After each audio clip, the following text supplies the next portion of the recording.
한유하면 당송팔대가의 한 사람으로 산문가로 알려져 있죠. 미학적인 면에서나 사상적인 면에서나 이 주자는 한유를 매우 높이 쳤습니다. 파리모기도 이 시적인 소재로 사용하는 사람이에요. 한유를 보게 되면 굉장히 괴상한 소재, 우리 일상의 소재를 전부 다 시로 표현하고 있습니다. 생활에 뿌리를 둔 주제와 소재를 가지고 이와 같은 비유, 묘사, 해학을 했다는 점. 문학이라는 것은 공허한 데서 나오는 것이 아니라 현실의 반영이고 경험의 목소리다.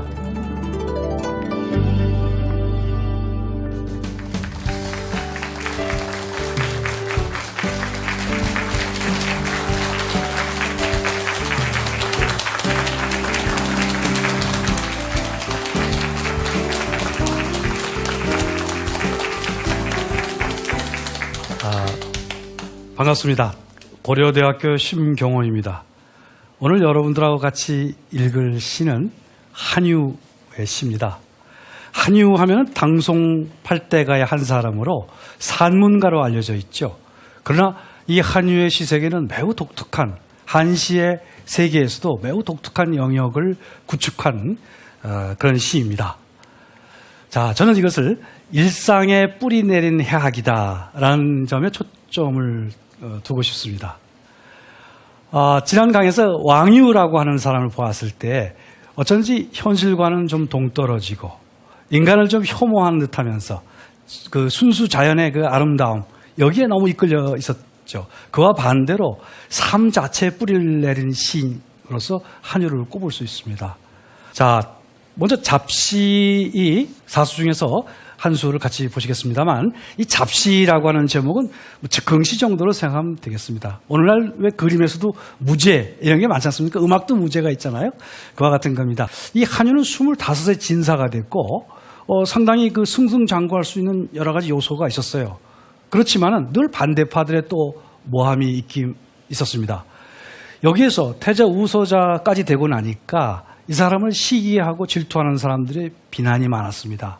그래서 그것을 직접적으로 그 사람들을 비판한 것이 아니라 지사탕물한 작품이다, 이렇게 평가됩니다. 지사탕물이라고 하는 것은 어떤 구체적인 사실이 있지만 그것을 탕물, 다른 물건에 가탁해서 은유적으로, 비유적으로 이야기했다라는 겁니다.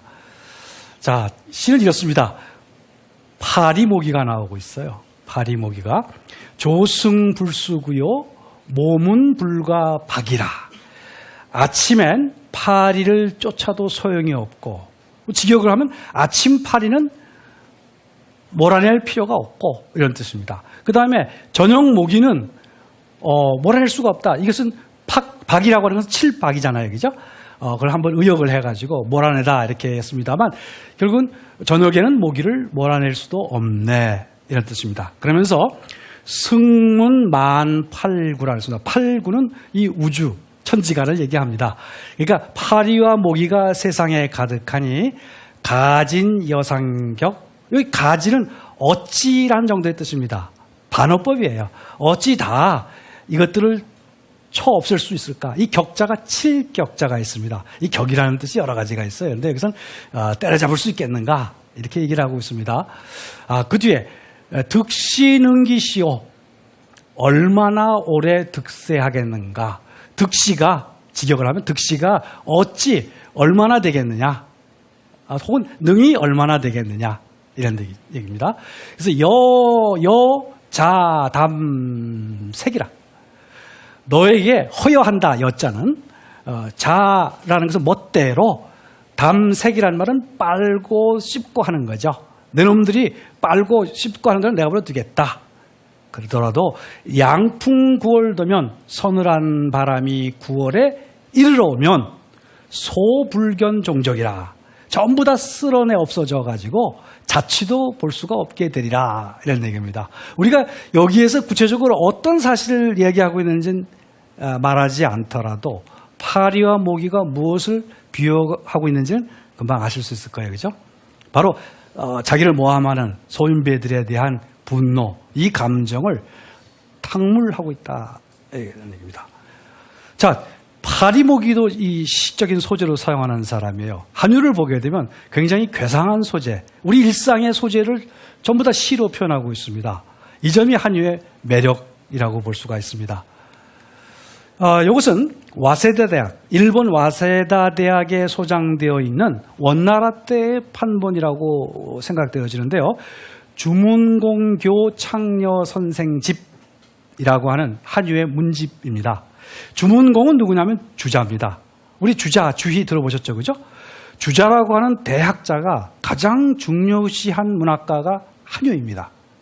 그래서 두 가지 이유에서 그렇습니다. 한유는 불교가 성행하던 당나라 때 유학의 정통을 내세운 사람이에요. 또한 수사학적인 그러한 것에 치중되어 있던 문체를 개혁을 해서 고문이라고 하는, 우리가 흔히 한문이라고 하는 문체를 완전히 정립한 사람이 한유입니다. 이렇기 때문에 미학적인 면에서나 사상적인 면에서나 이 주자는 한유를 매우 높이 쳤습니다. 그래서 이 창녀 선생집이라고 하는 한유의 문집을 교감까지 했습니다. 그래서 교감한 내용을 실은 책이 이 주문공교 창녀 선생집입니다. 자, 한유는 누구일까요? 한유는 768년, 즉 이 사람은 왕유라든가 두보라든가 이백의 시대와는 한 세대라고 할까요? 뒤에 사람입니다. 그래서 이것을 중당시대 문인이라고 하는데요. 이 사람은 자는 퇴지. 그 다음에 이 사람을 부르는 명칭이 여러 가지가 있습니다. 우선 한창녀라고 하는데요. 창녀는 본인의 그 선조 때부터 관향이, 오늘 우리식으로 얘기하면 뭐 본관이라고 해야 될까요? 이것이 창녀한시다라고 했기 때문에 한창녀라고 부릅니다. 그 다음에 이 사람은 만년에 상당히 높은 벼슬까지 올라갔어요. 이부상서라고 하는 벼슬까지 올라갔습니다. 그래서 한리부라고 부릅니다. 그리고 죽은 다음에는 문이라고 하는 시호를 받았어요. 문이라는 시호를 받는 사람은 학문이나 문학이 뛰어난 사람입니다. 그래서 한문공, 여러 가지 별칭들이 있는 겁니다. 자, 우리가 잘 알듯이 당송팔대가의 맨 처음을 장식하는 사람입니다. 한유, 유정원. 그리고 송나라 때 구양수, 왕한석, 증공, 소순, 소식, 소철. 소순, 소식, 소철은 3부자죠. 그죠?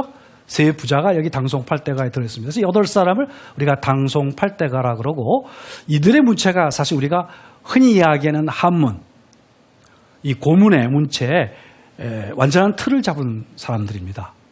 자, 이 한유는 독특한 문학이론을 주장을 했는데요.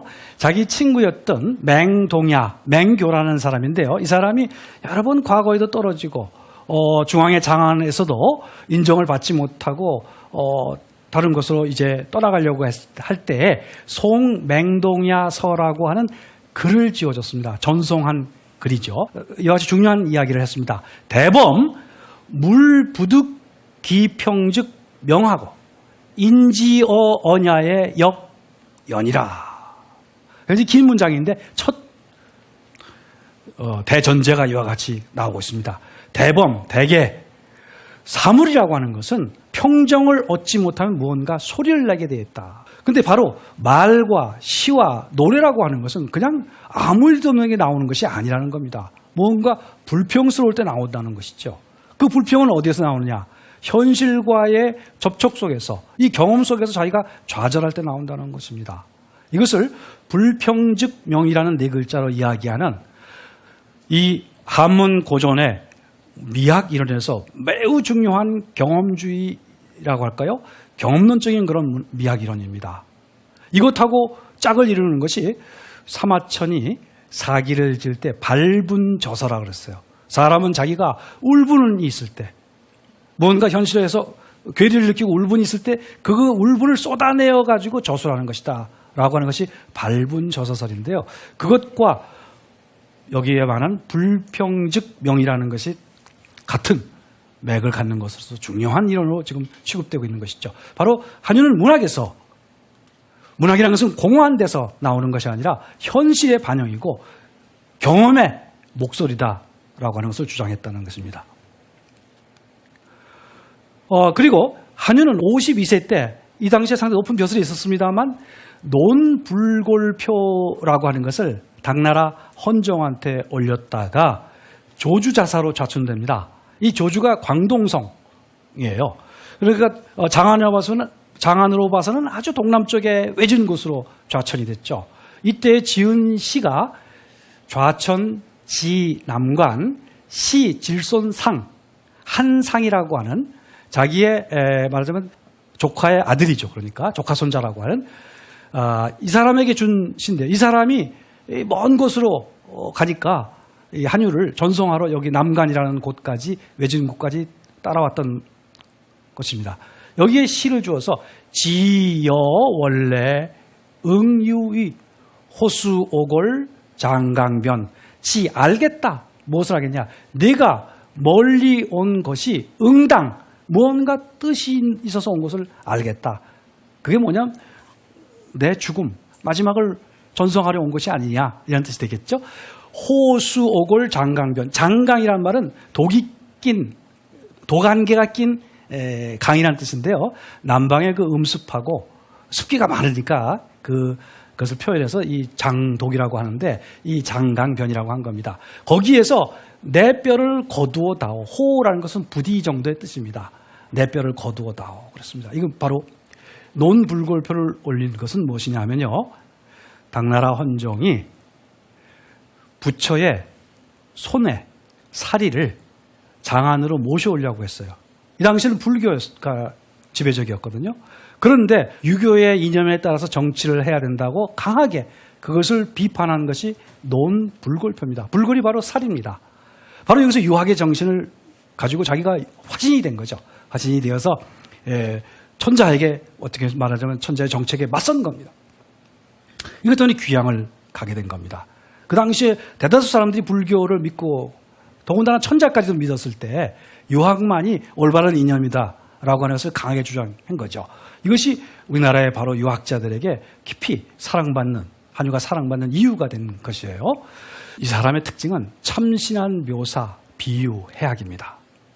여러분들 당송팔가 중에서도 한유의 글이 중시되는 이유는 이 사람은 글자 하나하나가 자기 역할을 하는 것을 중요시했습니다. 그러니까 어느 한 글자도 허술하게 놓치지 않았어요. 그리고 또 중요한 것은 어휘들을, 상투어를 쓰지 않으려고 했어요. 상투어를 진언이라고 합니다. 묵은 말들, 그런 것들이 아니라 아주 새로운 비유들을 만들려고 했어요. 그래서 한유 당대에서 보게 되면 우리는 사실 한문을 쉽게 읽는다라고 하는데요, 한유 당대의 고문은 일반 사람이 읽기가 어려웠어요. 중국 사람들이 사실 제일 좋아하는 것은 넷, 넷, 여섯, 여섯 혹은 넷, 여섯, 넷, 여섯 이렇게 끊어지는 문체가 읽기 쉽습니다. 거기 가서 끊어 읽으면 되니까요. 그런데 이 고문은 그걸 마구 흐트러놨거든요. 그러니까 어떤 것은 가지런히 나가다가 어떤 것은 뭐 짧게 나가기도 길게 나가기도 해서 한문은 끊어 읽기가 아주 어렵다는 거 아닙니까? 그런데 한유는 바로 그와 같은 것 속에다가 어휘도 새로운 것을 집어넣었어요. 그런데 이 한유가 만든 이 새로운 어휘들, 이런 것들이 나중에 오히려 상투어가 되고 우리의 한자 어휘에 많은 그 부분을 차지하게 돼요. 그래서 중국에서 나온 한어 대서전이라고 하는 아주 중요한 12권짜리 책이 있습니다. 사전. 거기에 보면 한유가 처음 사용한 한자 어휘들이 많이 등재되어 있어요. 재미있는 그런 현상이죠. 호리를 두고서 조롱한 시를 지었습니다. 박탁이라는 것은 똑똑 놓고 하는 소리예요. 소리를 가지고도 시를 지었다.